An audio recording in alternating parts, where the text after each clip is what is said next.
विद्यार्थी मित्रो, आज आपण समास हे प्रकरण घेऊन आलेलो आहोत।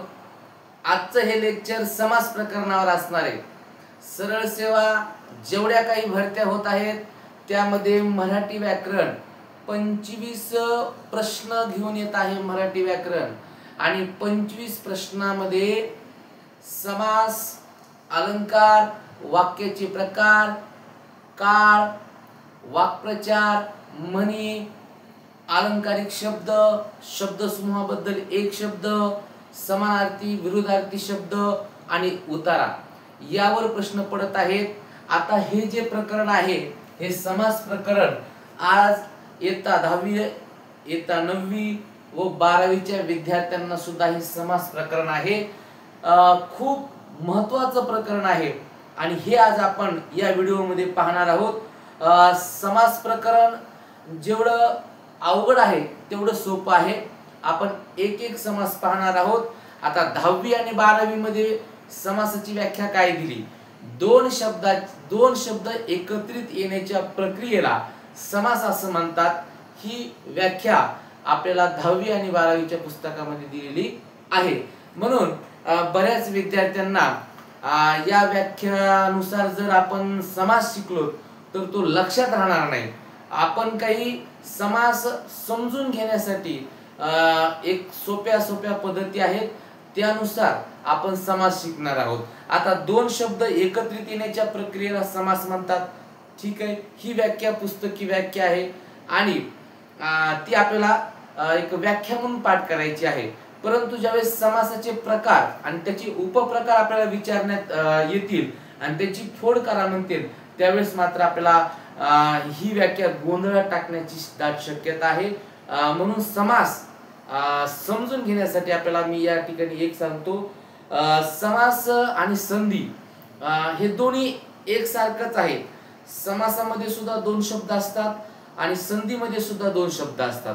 आता संधीमध्ये जे दोन शब्द आहेत ते दोन शब्द स्वतंत्र वेगवेगळे नसून ते एकमेकांमध्ये असे घुसलेले असतात, त्या ठिकाणी एक झालेले असतात।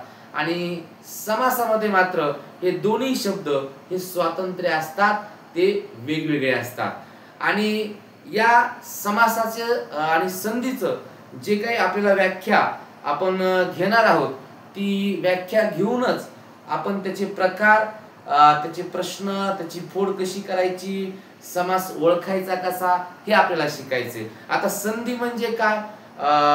संधी म्हणजे साधने किंवा जोडणे होय। संधी म्हणजे साधने किंवा जोडणे होय।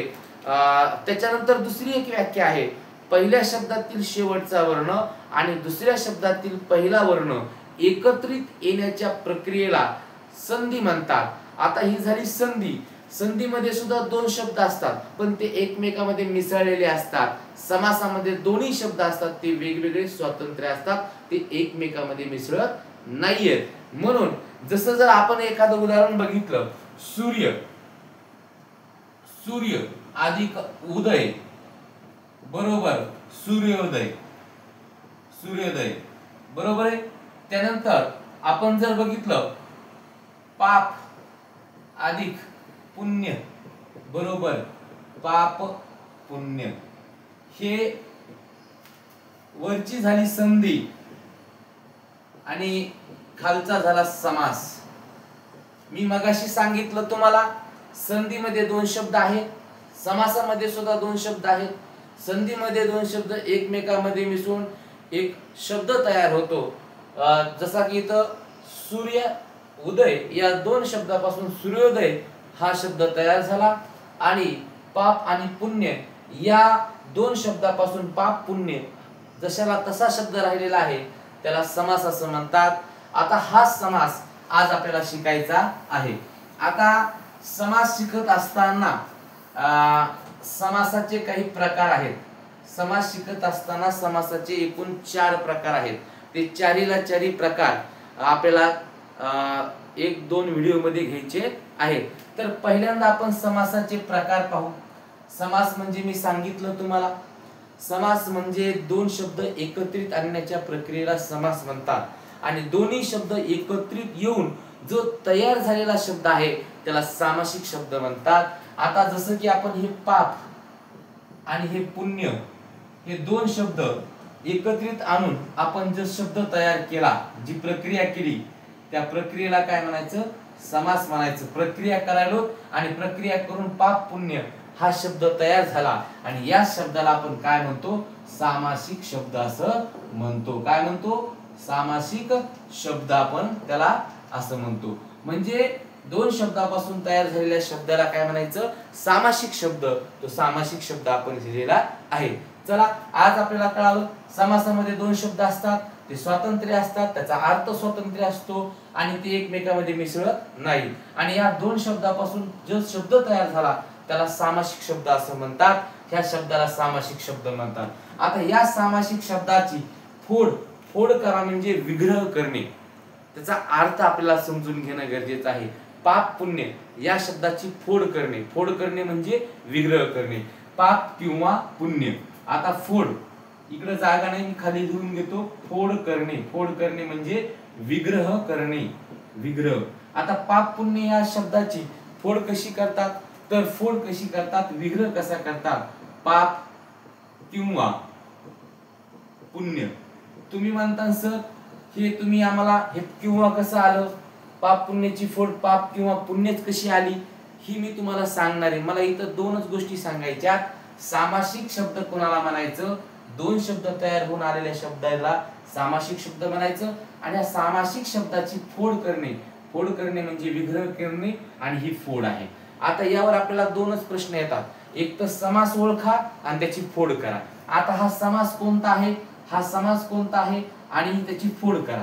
तर आपल्याला पाप पुण्य या सामासिक शब्दावरून एक तर तो समास ओळखायला सांगतील, नाहीतर त्याची फोड करा किंवा विग्रह करा म्हणून सांगतील. म्हणून प्रश्न असा येऊ शकतो, पाप पुण्य समास ओळखा. तर आपल्याला त्याचा समास ओळखता आला पाहिजे. पाप पुण्य हा वैकल्पिक द्वंद्व समास आहे. वैकल्पिक द्वंद्व समास. वैकल्पिक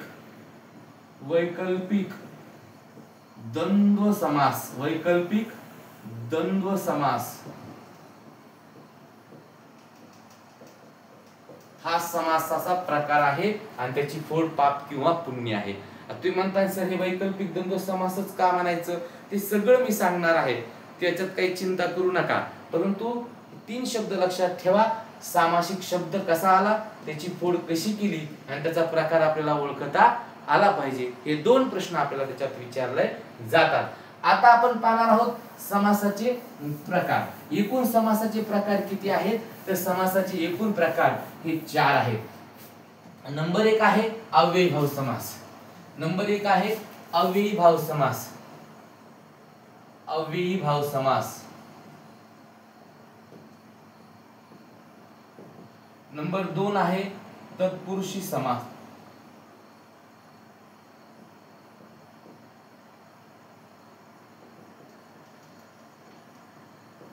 नंबर 3 आहे द्वंद्व समास.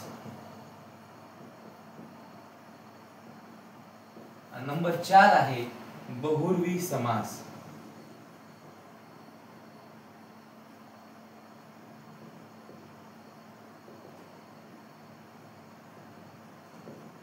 हे 4 समास आपल्याला या ठिकाणी दिलेले आहेत आणि 4 ला 4 समास आपल्याला शिकायचे आहेत. आता बघा आपल्या पुस्तकामध्ये 9वी 10वीच्या पुस्तकामध्ये व्याख्या दिलेली आहे. ज्या सामासिक शब्दाचे पहिलं पद महत्त्वाचं असतं त्याला अव्ययीभाव समास म्हणायचं. ज्या सामासिक शब्दाचं पहिलं पद महत्त्वाचं आहे किंवा प्रधान आहे त्याला अव्ययीभाव समास म्हणतात. आणि ज्या सामासिक शब्दाचं दुसरं पद हे गौण असतं, महत्त्वाचं नसतं, त्याला अव्ययीभाव समास म्हणतात. अशीच व्याख्या दिल्याच्या नंतर आपल्या लक्षात राहणार नाही. पहा का लक्षात राहणार नाही? कारण पहिल्यांदा काय म्हणले, अव्ययीभाव समासासाठी अव्ययीभाव समासाचं पहिलं पद प्रधान असतं, दुसरं पद गौण असतं. इथं पण तत्पुरुषी समासामध्ये पहिलं पद हे गौण असतं आणि दुसरं पद हे प्रधान असतं, म्हणजेच महत्त्वाचं असतं. म्हणजे इथं पहा आपल्याला प्रधान आणि गौण असं म्हटल्यामुळे आपल्या विद्यार्थ्याचा गोंधळ होतो. म्हणून त्या गोंधळात जास्त पडायचं नाही. प्रधान किंवा बघा इथं पहिला शब्द अधिक इथं दुसरा शब्द, इथं पहिला महत्वाचा असतो दुसरा महत्वाचा नसतो, इथं पहिला अधिक, इथं पहिला महत्वाचा नसतो दुसरा शब्द महत्वाचा असतो, इथं पहिला शब्द अधिक दुसरा शब्द दोन्ही महत्वाचे असतात, आणि इथं पहिला शब्द अधिक दुसरा शब्द इथं दोन्ही महत्वाचे नसतात, तिसरा शब्द महत्वाचा असतो. अशी त्यातली त्यात आपण सोपी व्याख्या केलेली आहे. इथं जर तुम्हाला म्हणलं पहिलं पद प्रधान आहे, दुसरं पद गौण आहे, त्या दोन्ही पद हे प्रधान आहेत आणि दोन्ही पद हे गौण आहेत, असं जर प्रधान आणि गौण या भानगडीमध्ये जर आपण पडलो तर आपल्या डोक्यावरून हा समास जाईल. म्हणून आपल्याला सोप्या पद्धतीने हा समास शिकायचा आहे. तर अव्ययभाव समास म्हणजे काय तर मी या ठिकाणी तुम्हाला सांगणार आहे. आता अव्ययभाव समास आपण पहिल्यांदा पाहू. ज्या सामासिक शब्दाच्या सुरुवातीला जेवढे काही सामासिक शब्द आहेत जे मी तुम्हाला सुरुवातीला दाखवले, जेवढे काही सामासिक शब्द आहेत ते सगळे सामासिक शब्द आपण अव्ययभाव समास इथे घेणार आहोत. ते सगळे सामासिक शब्दाच्या सुरुवातीला म्हणजे सामासिक शब्दाच्या सुरुवातीला उपसर्ग म्हटलं तरी काय हरकत नाही, अव्ययच असतात ते. म्हणून बेदर बेला, बेदर बेला, गैर बिन हर बल आणि आ प्रति यथा गाव गावी गल्लोगल्ली डबल धमाका म्हणजे शब्दाची पुनरावृत्ती. तर बघा अव्ययभाव समास आपला इथं समजून जाईल. या एवढ्यावरच अव्ययभाव समास अवलंबून आहे.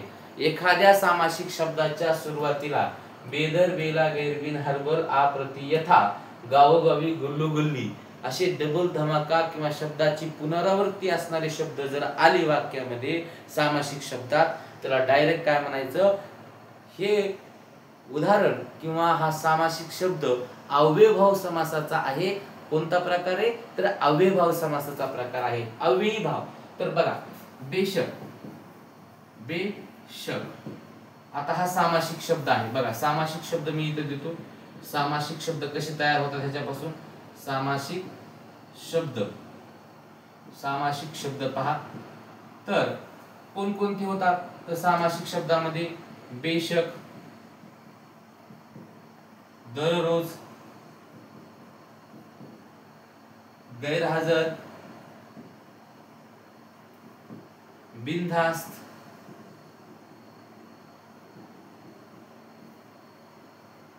बलवान, आजन्म, प्रतिदिन, यथाशक्ती, यथाभोजन, यथा सांगता अशा या शब्दामुळं सामासिक शब्द तयार होतात. आणि मग असे जर सामासिक शब्द आपल्या समोर आले की आपण लक्षात घ्यायचं की या सामासिक शब्दाच्या सुरुवातीला बेदर बेला गैरबिन हरबल आ प्रति यथा हे उपसर्ग लागलेले आहेत. हे अगोदर आपल्याला अव्यय आलेले आहेत. म्हणून याला काय म्हणायचं तर याला अव्ययीभाव समास असं म्हणायचं. म्हणून प्रथम पद प्रधान असणारा हा समास आहे. आपल्याला हे लक्षात घेणं गरजेचं आहे. आणि हे गावोगावी, पावलोपावली, गल्लोगल्ली, दारोदारी हे जे पुनरावृत्ती होणारे शब्द आहेत किंवा डबल धमाका आहेत, या शब्दांना सुद्धा अव्ययभाव समास असं म्हणतात. अव्ययभाव समास एवढ्यावरच आपला समास आहे. एवढं ज्या विद्यार्थ्याला पाठ झालं त्या विद्यार्थ्याला समास कळाला. ज्या सामासिक शब्दाच्या सुरुवातीला आ प्रति यथा हे संस्कृत मधले बघा, आ प्रति यथा हे जे काही अव्यय आहेत किंवा हे उपसर्ग आहेत हे संस्कृत भाषेतून आलेले आहेत. आणि म्हणून हे संस्कृत तर बेदर बेला फारसी या भाषेतून किंवा या भाषेतून आलेले हे शब्द अव्यय आहेत, उपसर्ग आहेत. आणि म्हणून यापासून जे काही सामासिक शब्द तयार होतील ते सगळे कशामध्ये येणार आहेत, ते सगळे त्या अव्ययभाव समासामध्ये येणार आहेत. तुम्ही म्हणता सर आता आम्हाला समास कळाला, अव्ययभाव समास कळाला सर, आम्हाला समास कळाला, सामासिक शब्द जर असा आला की आम्ही डायरेक्ट काय म्हणू, हा अव्ययभाव समास आहे. प्रतिक्षण प्रतिक्षण हा सामासिक शब्द कोणता असेल तर अव्ययभाव समासाचा असेल. प्रतिक्षण कारण सुरुवातीला प्रति आलेला आहे. आजन्म आहे की नाही यासारखे सामासिक उपसर्ग जर अगोदर आले तर त्याला आपण काय म्हणायचं अव्ययभाव समास. तुम्ही म्हणता सर मग आता ह्याची आम्हाला फोड करा विग्रह करा. समास आम्ही आता ओळखू सर कारण तुम्ही सांगितलंय आ प्रति येता बेदर बेला गैरबिन हर्बल यासारखे उपसर्ग किंवा अव्यय आल्याच्या नंतर त्या सामासिक शब्दाला अव्ययभाव समास म्हणायचं हे आम्हाला कळालंय. सर आता फोड कशी करायची ती सांगा. फार सोपी फोड आहे. या शब्दातच त्याचा अर्थ दडलेला असतो. तर बेशक शक नसलेला त्याच्यानंतर दररोज दररोज म्हणजे प्रत्येक दिवशी. दररोज या शब्दाची फोड किंवा विग्रह करण्याचा अर्थ काय मिळून जाईल आपल्याला दररोज प्रत्येक दिवशी. त्याच्यानंतर प्रतिदिन प्रतिदिन प्रत्येक दिवशी.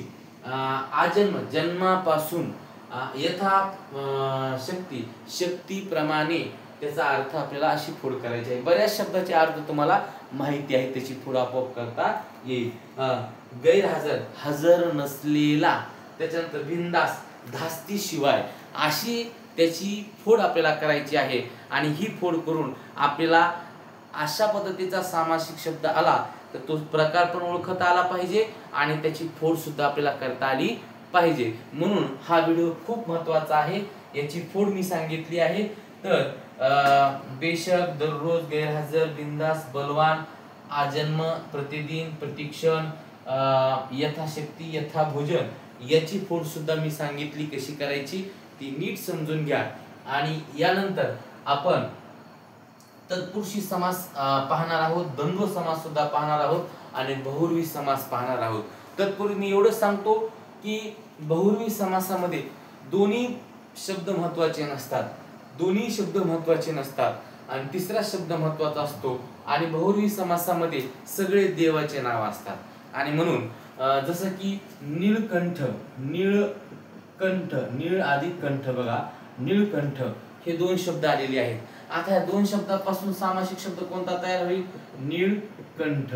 आता या नीळकंठामध्ये नीळ म्हणजे निळा रंग नाही कंठ म्हणजे गळा नाही. इथं नीळचाही संबंध नाही आणि कंठ आणि गळ्याचा सुद्धा संबंध नाही. मग हा सामासिक शब्द आहे परंतु कोणत्या प्रकारात येईल की हा बहुर्वी प्रकारात येईल. कारण इथं नीळ आणि कंठ या दोन्ही शब्दाचा काही अर्थार्थी संबंध नाही किंवा हे दोन्ही शब्द इथं महत्वाचे नाहीत. इथं महादेव महत्वाचा आहे. बरोबर आहे. ज्याचा कंठ निळा असा तो नीळकंठ. म्हणून नीळकंठ कोणाला म्हटले तर महादेवाला म्हटलेले आहेत. अशा पद्धतीनं लंबोदर बघा लंबोदर लंबोदर. आता हा लंबोदर शब्द आहे. इथं लंब आणि दोर बघा लंबोचाही संबंध नाही दरचाही संबंध नाही. बरोबर आहे. इथं दोन शब्द एक लंबो आहे एक दर आहे. बरोबर आहे. इथं लंब या शब्दाचाही संबंध नाही आणि उदर या शब्दाचा सुद्धा संबंध नाही. इथं लंबोदर कुणाला म्हटले तर गणपतीला म्हणले. कारण ज्याचं उदर उदर म्हणजे पोट ज्याचं पोट मोठं आहे. बरोबर आहे. लंब म्हणजे लांब आहे मोठा आहे असा तो गणपती त्याला लंबोदर म्हणतात. म्हणून नीळकंठ असेल लंबोदर असेल किंवा लक्ष्मीपती असेल असे जे काही घननीळ असेल असे जे काही देवाला जे उपाध्या दिल्या आहेत देवाची नावं जी असतील असे सगळे आपल्याला बहुर्वी समासामध्ये येतात. आणि ही बहुर्वी आपल्याला लक्षात ठेवायची आहे. म्हणजे दोन्ही शब्द महत्वाचे नसून तिसरा शब्द महत्वाचा असतो त्याला बहुर्वी समास असं म्हणतात. हे बहुर्वी समासाच्या बाबतीत लक्षात ठेवा 10वीच्या विद्यार्थ्यांनी आणि 12वीच्या विद्यार्थ्यांनी 9वीच्या विद्यार्थ्यांनी. कारण का हा बहुर्वी समास तुम्हाला दिलेला नाही या अभ्यासक्रमामध्ये. तुम्हाला दिलेला आहे अव्ययभाव समास आणि तत्पुरुषी समास. तुम्हाला त्याच्यामध्ये दोन तुम्हाला दिलेले आहेत. एक कर्मधारय समास आणि दुसरा द्वंद्व समास हा द्विगु समास दिलेला आहे. म्हणजे तत्पुरुषी समासामध्ये हे दोन आपल्याला दिलेले आहेत. त्यानंतर द्वंद्व समास आपल्याला दिलेला आहे आणि या द्वंद्व समासाचं पूर्ण आपल्याला शिकायचं आहे. मग अव्ययभाव समास आपल्याला कळालेला असेल. बरोबर आहे. ज्या सामासिक शब्दाच्या सुरुवातीला आ प्रति येता बेदर बेला गैरबिन हरभर गावोगावी गल्लोगल्ली पावलोपावली दारोदारी असे डबल धमाका असणारे शब्द शब्दाची पुनरावृत्ती होणारे जे शब्द आहेत ते जर आपले आले तर त्याला काय म्हणायचं, अव्ययभाव समास म्हणायचं. आणि बहुव्रीही समासामध्ये दिलेले दोन्ही शब्द महत्वाचे नसून तिसरा शब्द महत्वाचा असतो, त्याला बहुव्रीही समास म्हणायचं. तिथं देवाचे नाव, देवाची जे काही त्यांना वेगवेगळ्या नावानं आपण ओळखतो अशी त्यांची त्या ठिकाणी स्तुती केलेली असते. हे सगळे देवाचे नाव त्यामध्ये येतात. आता आपण पाहणार आहोत ते तत्पुरुषी समासामध्ये. तर तत्पुरुषी समासामध्ये दोनच समास आपल्याला दिलेले आहेत. तत्पुरुषी समासामध्ये 10वी ला आणि 12वी ला दोनच दिले आहेत. एक दिला आहे द्विगु. आता हा द्विगु समास फार सोपा आहे. हा द्विगु समास इतका सोपा प्रकार कोणताच नाही. तर द्विगु समास काय म्हणते की ज्या सामासिक शब्दाच्या सुरुवातीला, जसं की आपण बेदर बेला गैरबीन हरबल पाहिले जे सुरुवातीला आहे, तसं द्विगु समासामध्ये सुद्धा सुरुवातीला संख्यावाचक, बरोबर आहे, किंवा संख्येचा बोध होत असेल त्याला द्विगु समास म्हणायचं. जसं की चौकोन, बघा चौकोन, षटकोन, पंचपाळे, पंचपाळे, पंचवटी, त्रिकोण, असे जे काही शब्द आहेत सुरुवातीला संख्याचा बोध होणारे आणि म्हणून आणि या सामासिक शब्दाला आपण काय म्हणायचं आहे, द्विगु समास म्हणायचा आहे. संख्येचा बोध होते. आणखीन एका ठिकाणी संख्येचा बोध होतोय, पण ज्यावेळेस संख्या ही दोन दोन संख्याचा उल्लेख येत असेल, दोन संख्येचा, समजा 3 4 5 6 10 12 असं जर आलं तर तिथं सुद्धा तुम्ही म्हणता सर मग हे द्विगु समास आहे का, तर ते द्विगु समास नाही, ते वैकल्पिक समास आहे. ते कोणता समास होणार, वैकल्पिक समास होणार. कारण ज्यावेळेस दोन संख्या रिपीट येत असतील, पुन्हा पुन्हा येत असतील, आपण जर एखाद्या मित्राला म्हणलं की चहा पाणी करण्यासाठी काय 10-12 रुपये काढ, तर तो 10 आणि 12 रुपये काढीन का, नाही, या दोन्हीपैकी एकच रुपये काढीन ना, 22 रुपये थोडेच काढणार, 10 आणि 12. त्याला आपण विचारलं किंवा समजा 10-12 रुपये काढतो, एक तर 10 रुपये काढीन किंवा 12 रुपये काढीन. आणि म्हणून अशा पद्धतीनं डबल ज्यावेळेस संख्या येते त्यावेळेस ती वैकल्पिक द्वंद्व समासामध्ये जाते. आणि अशा पद्धतीनं सुरुवातीला एक संख्येचा बोध होत असेल तर आपण ही द्विगु समास म्हणू शकतो. आता ह्याची फोड करणं तर फार सोपं आहे, काहीच अवघड नाही. आता इथं वटी आहे, कोण आहे, पाळे आहे, कोण आहे, कोण आहे, बरोबर आहे, चौकोन आहे, तर याची फोड किती सोपी आहे. आता असे जर शब्द आले की आपण द्विगु समास म्हणायचं. द्विगु समास फोड तर फार सोपी आहे. 4 कोणाचा समूह, 4 कोणाचा, 4 कोणांचा, 4 कोणांचा समूह. इथं षटकोन, 6 कोणाचा समूह, 5 पाळ्यांचा समूह, 5 वडांचा समूह, 3 कोणांचा समूह, बरोबर आहे. त्रैमासिक, 3 महिन्याचा समूह. किती सोपी फोड आहे, किती सोपी करण्याची, विग्रह करण्याची पद्धत आहे. म्हणून आपल्याला हा सुद्धा द्विगु समास या ठिकाणी समजलेला आहे, फार सोपा आहे. त्याच्यानंतर आपण दुसरा समास पाहणार आहोत. मी पुन्हा एकदा सांगतो, ज्या सामासिक शब्दाच्या सुरुवातीला यथा, बेदर, बेला, गैरबीन, हरबल, गावोगावी, गल्लोगल्ली असे जर अव्यय किंवा उपसर्ग आले तर त्या सामासिक शब्दाला अव्ययभाव समास असं म्हणतात. फोड कशी करायची ती मी सांगितली. आणि सुरुवातीला जर संख्याचा बोध होत असेल तर त्याला द्विगु समास म्हणायचं. आणि मग किती कोणाचा समूह, अशी त्याची समूह म्हणून काय करायची आहे, आपल्याला फोड करायची आहे. तर आता आपण शिकणार आहोत. तर आता आपण सगळ्यात महत्वाची गोष्ट म्हणजे कर्मधारय समास आपण घेणार आहोत. कर्मधारय समासावर खूप खूप प्रश्न विचारतात. कर्मधारय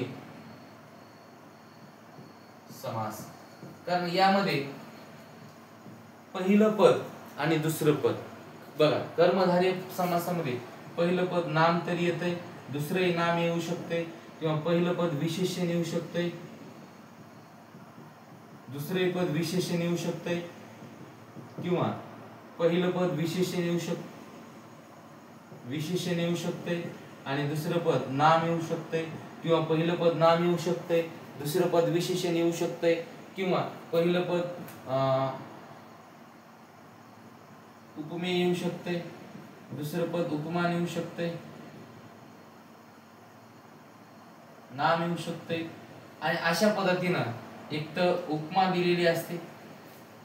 या कर्मधारय समासामध्ये पहिलं नाम येईल, दुसरं विशेषण येईल, दुसरं दोन्ही विशेषण येते, कधी कधी दोन्ही नाम येते, कधी कधी एक उपमेय येईल, कधी कधी उपमान येईल. अशा पद्धतीनं आपल्याला हे जे काही कर्मधारय समास आहे हे यावर अवलंबून आहे. तर ह्या नाम बघा आणि विशेषण तर आपल्याला कधी कधी घननीळ असेल, घननीळ बरोबर आहे, निळकंठ बरोबर आहे, घननीळ आणि पांढरा शुभ्र, पांढरा शुभ्र, पांढरा शुभ्र. तर अशा पद्धतीनं पांढरा काय आहे, विशेषण आहे, शुभ्र काय आहे, हे पण विशेषण आहे बरोबर आहे. तर पांढरा शुभ्र असा सामासिक शब्द जर आपल्या समोर आला तर तो सामासिक शब्द कोणता म्हणायचं, कर्मधारय म्हणायचं. का कर्मधारय म्हणायचं, कारण दोन्ही विशेषण आलेले आहेत. ज्या वेळेस दोन्ही विशेषण, दोन्ही नाम किंवा एक विशेषण, एक नाम किंवा एक उपमान किंवा एक नाम अशा पद्धतीचं आलं नंतर त्याला काय म्हणायचं, कर्मधारय समास म्हणायचं. आता पांढरा शुभ्र पहिलं विशेषण आहे, दुसरं विशेषण आहे. आता ह्याची फोड कशी, पांढरा असा शुभ्र, याची फोड करायची फार सोपी पद्धत आहे. याच्यामध्ये असा शब्द टाकायचा, दोन्ही शब्दामध्ये त्याचा विग्रह झाला बरोबर आहे. म्हणून कमल नयन बघा दुसरा एक शब्द, कमल नयन. आता कमल नाही, कमल असे नयन बरोबर आहे. इथं काय आहे, कमल आहे, नयन आहे, म्हणजे इथे एक उपमेय आहे, एक उपमान आहे बरोबर आहे. म्हणून इथं डोळ्याला कशाची उपमा दिलेली आहे, तर कमळाची उपमा दिली आहे. म्हणून इथं बघा मी म्हटल्याप्रमाणे एक उपमेय येते, एक उपमान येते बरोबर आहे. अशा पद्धतीनं कर्मधारय इथं कमल असे नयन, पांढरा असा शुभ्र. त्याच्यानंतर तुम्हाला आणखीन याच्यावर खूप सारे उदाहरण आहेत आणि हे उदाहरण आपल्याला नाम विशेषणाच्या संदर्भात येऊ शकते आहे. म्हणून आपल्याकडे दोन दोन उदाहरण आपण घेऊन हे संपवत आहोत.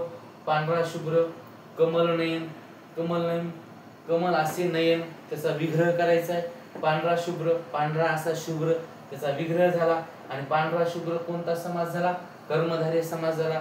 ज्या सामासिक शब्दामध्ये दोन नाम, एक विशेषण किंवा एक नाम किंवा एक उपमेय किंवा उपमान यासारखे जर शब्द येत असतील तर त्याला कर्मधारय समास असं म्हणायचं. तर आता आपण येत आहोत सगळ्यात महत्त्वाच्या समासाकडे येत आहोत. दोन समास आपण इथं शिकलेले आहेत. फार कमी वेळामध्ये हे समास आपण शिकत आहोत. आता जे काही समास शिकणार आहोत तो द्वंद्व समास शिकणार आहोत. आता द्वंद्व समासामध्ये 10वीला बघा पहिला दिलेला आहे द्वंद्व समासामध्ये इतरेतर द्वंद्व समास, इतरेतर द्वंद्व समास बरोबर आहे. आणि दुसरा दिलेला आहे कर्मधारय समास, आपले वैकल्पिक द्वंद्व समास, वैकल्पिक द्वंद्व समास आणि तिसरा आहे समाहार द्वंद्व समास,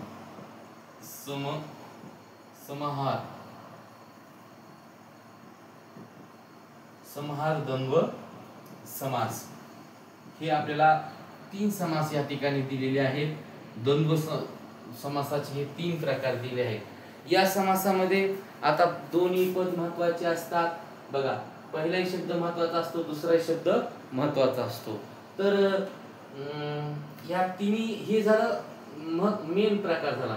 त्याच्यामध्ये हे तीन उपप्रकार आहेत आणि हे तीन उपप्रकार आपल्याला नीट समजून घ्यायचे आहेत. आता पहिला प्रकार इतरेतर द्वंद्व समासामध्ये कोणकोणते सामासिक शब्द येऊ शकतात, कसे कसे शब्द येऊ शकतात. तर इतरेतर समासामध्ये ज्यावेळेस बघा आपल्याला दोन वस्तूची निवड करायची असेल तर त्यावेळेस त्या दोन्ही वस्तू आपल्याला जर हव्या असतील तर आपण त्या दोन्ही वस्तू इतरेतर समासामध्ये त्यांचा समावेश करतो. जर आपल्याला म्हटलं की आई वडील यापैकी कोण तुम्हाला हवं आहे तर आपण काय म्हणतो, तर आपल्याला आई वडील दोन्ही हवे आहेत, कारण दोन्ही तेवढ्याच महत्त्वाच्या त्या ते नाव आहेत किंवा ते आई वडील महत्वाचे आहेत. अशा दोन वस्तू, दोन नावं, दोन वस्तू ते आपल्याला महत्वाच्या असतात. आता जर आपण म्हटलं की वडापाव, आता वडाही महत्वाचा आहे आणि पाव पण महत्वाचा आहे. आपण नुसते पाव खाऊ शकतो का? तर अजिबात खाऊ शकत नाही. नुसता वडाच खा म्हटल्याने जमणार आहे का? नाही. ते वडापाव सुद्धा आपल्याला महत्वाचा आहे. आणि त्याच्यानंतर ऊन सावली, ऊन सावली, ऊन पण जगण्यासाठी महत्वाचं आहे. ऊन पाऊस, ऊन पाऊस असं जर तुम्हाला कोणी विचारलं तुम्हाला ऊन पाहिजे का पाऊस पाहिजे, ह्याच्यातून तुम्ही एक निवड करा, तर आपण काय म्हणू? नाही, आम्हाला दोन्ही पाहिजे, कारण जगण्यासाठी ऊन पण महत्वाचं आहे आणि पाऊस सुद्धा महत्वाचा आहे. अशा ज्या ज्या वस्तू आहेत, ज्या दोन आहेत आणि त्या दोन्हीची गरज आपल्याला असते, आपल्याला एक नाकारून जमत नसते, दोन्ही तेवढ्याच महत्वाचे असतात. आणि म्हणून आपण असे जे शब्द आहेत ते सगळे आपण इतर द्वंद्व समासामध्ये टाकतो. आणि कधी कधी काय होते बघा, वैकल्पिक समासामध्ये दोन वस्तू आपल्याकडे ठेवल्यात, त्यापैकी आपल्याला निवड जर केली तर आपण आपल्याला जी पाहिजे आहे तिची एकीचीच निवड आपण करत असतो. ज्यावेळेस अशी निवड आपण ती करतो, दोन शब्द, आता समास म्हटल्याच्या नंतर ते जोडूनच शब्द आलेले असतात. वेगवेगळे आपण समासामध्ये म्हणत नाहीत, एकमेकांमध्ये आलेले शब्द असतात, एकसारखे शब्द असतात, जोडून आलेले असतात, त्याची एक सूत्रता लागलेली असते. आपण थोडंच म्हणतो शर्ट साडी द्या म्हणतो का? नाही, शर्ट पॅन्ट द्या म्हणतो. ते जोडून आलेले असतात शब्द.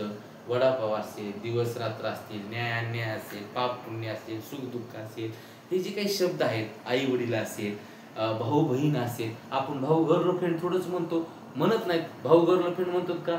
नाही, की जुळले पाहिजे ना. समास म्हणजे तो जुळून आलेला असतो किंवा ते शब्दाची रचना तशी असते की ते जोडून येतातच, आणि मग ते समासामध्ये सगळे शब्द मोडलेले असतात. मग आता वैकल्पिक द्वंद्व समासामध्ये काय, आपल्याला जर दोन असे बाजारामध्ये आलो, सोमवारचा बाजार आहे आपला, बाजारात आलोत आणि आपल्याला असं म्हटले की शेतात काम करायला आता आपल्याला बैल पाहिजे आहे आणि समोर आहे घोडा आणि बैल, तर आपल्याला गरज काय? शेतामध्ये काम करायला बैलाची गरज आहे. मग आपण काय म्हणणार आहे, तुम्हाला घोडा पाहिजे का बैल? त्यावेळेस आपण काय म्हणतो?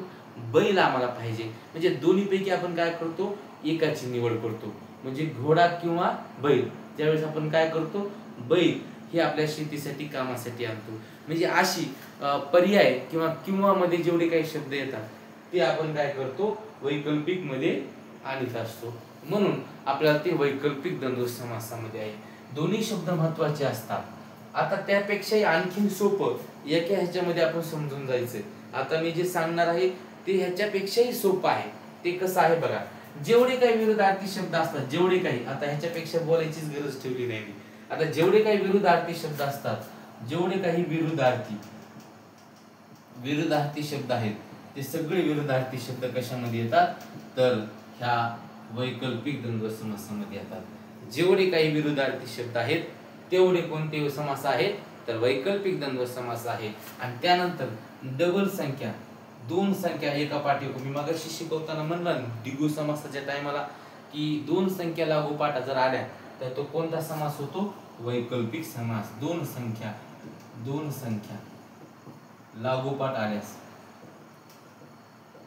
आपण 10-12, 4-5 रुपये काढ, 4-5 म्हणजे 4 आणि 5 9 रुपये काढणार आहे का? ते तर अजिबात नाही. तर त्या ठिकाणी 4 किंवा 5 यापैकी एक संख्या काढणार असते. म्हणजे जेवढे काही विरुद्ध, आता लहानपणापासून तर आपण विरुद्धार्थी शब्द 1ली 5वी 10वी पर्यंत शिकत आलेलो आहोत. सुख दुःख, ऊन सावली, पाप पुण्य, असे जे काही शब्द आहेत ते सगळे विरुद्धार्थी शब्द वैकल्पिक द्वंद्व समासामध्ये येतात. आणि एका सोबत अनेक गोष्टीचा सामान, बघा इथं काय, ऊन पाऊस, ऊन पाऊस, आणि आई वडील, आई वडील, आई वडील. आता बघा हे झाले इतर द्वंद्व समासामध्ये. आता इथं वैकल्पिक द्वंद्व समासामध्ये कोणते शब्द येणार आहेत? ऊन सावली, ऊन सावली. ज्यावेळेस आपण निवड करतो तर एक तर उन्हाची करतो, हिवाळ्यामध्ये उन्हाची करतो, बरोबर आहे. आणि उन्हाळ्यामध्ये सावलीची निवड करतो, त्यावेळेस ऊन सावली. आणि दुसरी महत्वाची गोष्ट, काही समजा नाही ह्याच्यात तर विरोधार्थी तरी शब्द आहेत ना, जेवढे काही विरोधार्थी शब्द आहेत ते सगळे वैकल्पिक द्वंद्व समासामध्ये येतात, म्हणून ऊन सावली. त्याच्यानंतरचा आहे सुख दुःख, सुख दुःख. त्यानंतर न्याय अन्याय, असे कितीतरी हजारो आपल्याला विरोधार्थी शब्द आहेत. तर याची तुम्ही म्हणता सर आता फोड करा. ऊन, आता ह्या इतर द्वंद्व समासाची फोड आणि या अव्ययी टाकून आपल्याला काय करायची आहे, फोड करायची आहे. तर बघा, आणि ऊन आणि सावली, ऊन आणि पाऊस, ऊन आणि पाऊस. इथं आई आणि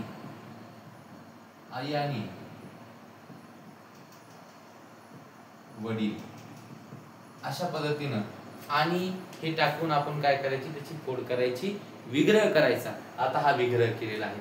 फोड सुद्धा सांगतोय, विग्रह करायचा कसं सांगतोय, समास ओळखायचा कसा सांगतोय. त्यानंतर वैकल्पिक समासाची जी काही फोड आहे, विग्रह आहे, किंवा हे उभयान्वये टाकून त्या ठिकाणी आपल्याला करायचे आहे.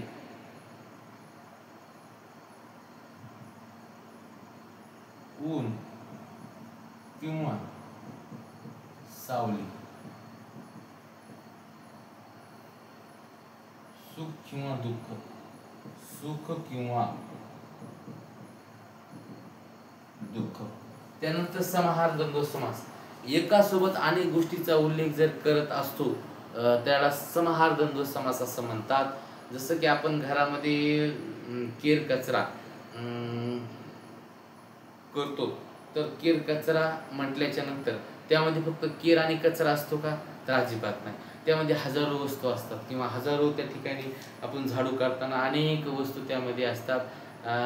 की कॅरी बॅग असते, किंवा प्लास्टिक असतं, जेवणाचं खरकटं असतं, किंवा आणखीन काही आपल्याला बाहेरून आपण येताना पायाला चिटून आणखीन काही घेऊन येतात, केस असतात, चॉकलेटचं रेफर असतं, सगळ्या काही गोष्टी त्यामध्ये असतात, आणि कागद असतात. असे करून आपण एवढा कचरा त्या ठिकाणी काढतो. आणि त्यामध्ये केर आणि कचरा ह्या दोन गोष्टी नसतात, तर त्या अनेक वस्तू त्याच्यामध्ये असतात. म्हणून एकासोबत अनेक गोष्टीचा उल्लेख ज्यावेळेस केला जातो त्याला समाहार द्वंद्व समास असं म्हणतात. पालापाचोळा, पालापाचोळ्यामध्ये फक्त काय पाला आणि पाचोळा असतो का, त्यामध्ये अनेक वस्तू त्या ठिकाणी असतात. अनेक त्या ठिकाणी वस्तू आल्याच्या नंतर आपण पालापाचोळा गोळा करतो, त्यामध्ये फक्त नुसता पाला आणि पाचोळा नसतो. मीठ भाकर खाऊन जा असं आपण घरी म्हणतो सहज नेहमी, पण मीठ भाकर काय मीठ भाकर देतो का आपण, मीठ भाकरीसोबत आपण अनेक त्या ठिकाणी असं पंचपक्वानाचं ताट आपण त्यांच्या समोर देतो, आणि मग त्याला जेवण करून आपण पाठवतो. मग असं जे काही केर कचरा असेल, पालापाचोळा असेल, किंवा मीठ भाकर असेल, वेणी फणी करून आपण काय म्हणतो, एखाद्या महिला ऐकून मी केला, थांब थोडं मी काय करते, वेणी फणी करते. वेणी फणी करायची, घरात जाते, गोवाड लावते, 1 तास वेणी फणी करते, फक्त ती वेणी करते आणि फणी विसरते, फणीनं विसरते, नुसते वेणी घालते. ह्याला म्हणतात का, तर नाही. ती घरात जाऊन एवढी ब्युटी पार्लरमध्ये जाऊन एवढं गम पावडर करून येते की मधात जाताना वेगळीच होती, आणि बाहेर निघताना ती आपल्याला सुद्धा ओळखू येत नाही की आपलीच बाहेर आली का दुसऱ्याची बाहेर आली, ही सुद्धा आपल्याला कळत नाही. म्हणजे ती तिथं आतमध्ये जाऊन फार गम पावडर म्हटलं त्याला काजळ आलं, फेअर लवली आली, आणि प्रकारच्या नवीन आता उठणी निघालेल्या आहेत.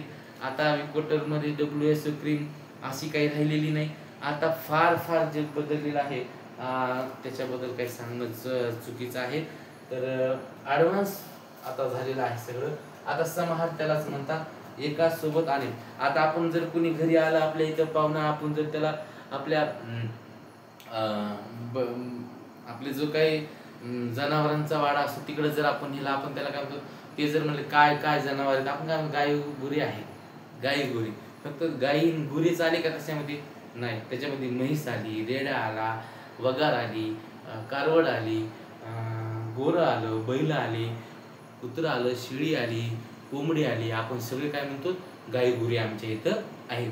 फक्त सगळे सांगत बसतो का, नाही, 2 शब्दामध्ये आपण सगळ्या गोष्टी आहेत असं दाखवतो. मग गाई गुरे, पालापाचोळा, केर कचरा, सडापाणी, ह्या सगळ्या गोष्टी त्यामध्ये येत असतात. आणि म्हणून सडापाणीमध्ये फक्त सडण पाणी नसते, सारवण सुद्धा असते, झाडून सुद्धा असते. कुठं जर उंदरानं घुशीनं केलं जे काही कुठली माती गळलेली असेल तर ती लिपणं सुद्धा शेणामातीनं असतं, त्याला सडापाणी आपण असं म्हणतो. हे सगळे शब्द समाहार द्वंद्व समासामध्ये येतात. म्हणून आपल्याला समाहार द्वंद्व समास या ठिकाणी शिकत असताना असे जे शब्द आहेत मी जे सांगितलेले आहेत तर ते शब्द आहेत. आणि हे ऊन समाहार द्वंद्व समासामध्ये मी वरी घेतो तो समास.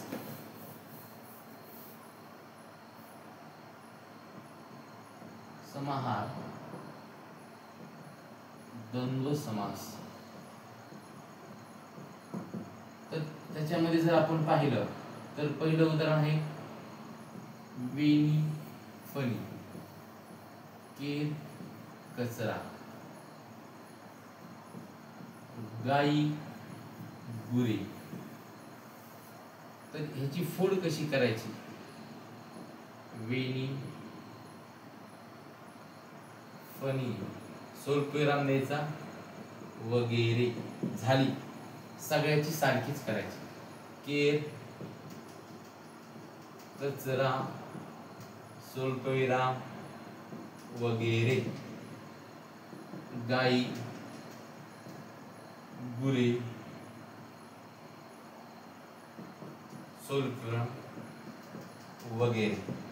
अशा पद्धतीने सगळ्याची अशीच विग्रह करायचा. तर आपण आज अव्ययभाव समास, तत्पुरुषी समासामध्ये दोन त्याचे उपप्रकार आहेत, द्विगु समास आणि कर्मधारय समास पाहिला. आणि बहुव्रीही समास आपण नुसत्या एका व्याख्यामध्ये तेवढा पाहिलेला आहे, तो सिलेबसला नाही. त्याचे सुद्धा खूप प्रकार आहेत. तत्पुरुषी समासाचे सुद्धा 7 प्रकार आहेत आणि ते सुद्धा आपल्या विभक्ती तत्पुरुषी असेल, त्याच्यानंतर द्विगु असेल, कर्मधारी असेल, त्याचे सुद्धा 7 आहेत. आणि हे 7 प्रकार उपप्रकार सुद्धा आपण घेणार आहोत. पण पहिला व्हिडिओ आहे, माझी सगळ्यांना विनंती आहे सगळ्यांनी चॅनलला सबस्क्राईब करा, बेल आयकॉनवर क्लिक करा आणि शेअर करा, कमेंट करा. व्हिडिओमध्ये जर काही सुधारणा करायची असेल ती करता येऊ शकेल. आणि असे नवनवीन व्हिडिओ तुम्हाला व्याकरणावर, इतिहासावर, गणितावर, इंग्रजी विषयावर मी घेऊन येणार आहे. म्हणून सर्वांना विनंती आहे व्हिडिओला लाईक, कमेंट, शेअर, बेल आयकॉनवर क्लिक करून सहकार्य करा आणि माझे जे येणारे व्हिडिओ आहेत त्याचा आयुष्य लाभ घ्या. आजचा व्हिडिओ आज इथंच आपण थांबूया. समास हे प्रकरण यावर तुम्ही मला व्हिडिओमध्ये कमेंट करून सांगा की कुठं चुकलेलं आहे, मग ती दुरुस्त करता येईल. आणि ज्यांना यावर उदाहरण सोडवण्यासाठी पाहिजे असतील तर त्यांनी माझ्या व्हॉट्सअप नंबरवर त्या ठिकाणी ते उदाहरण घेऊन जावे आणि त्याचा सराव करावा. आजच्या दिवसासाठी एवढंच. थांबूया, भेटूया नंतरच्या व्हिडिओमध्ये. नमस्कार.